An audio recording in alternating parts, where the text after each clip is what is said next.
This is Paul and Adele Collins' DODGEE. It's a 1966 Charger Rebellion coupe. It's quite a rare car actually. There's only 35,000 of these made back in the day. So Paul had a vision in his head that he wanted this Charger to reflect the early NASCAR racing era, with that staunch look of the solid black wheels, big tyres and traditional white lettering on them. Pretty cool really, I like it.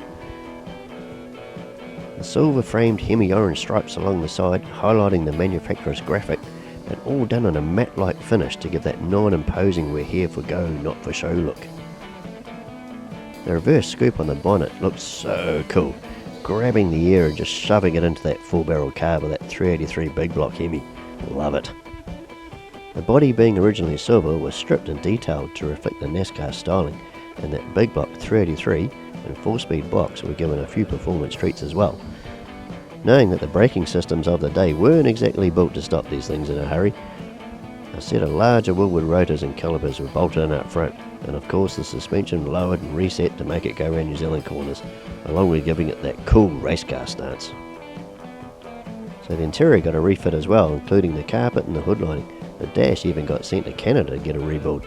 It has the new luminescent gauges and it's actually really cool to look at, actually, quite neat.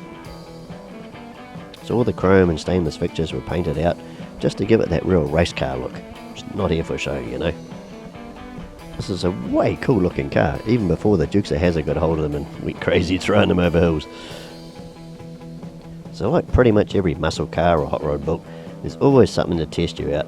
We call them teething problems. Somehow it's supposed to make us feel better when mysterious things just happen and we end up sitting on the side of the road. The personalised plate DODGEE reflects the first few runs, and on all accounts, this cool looking muscle car from 1966 still puts a smile on Paul and Adele's face. So check it out.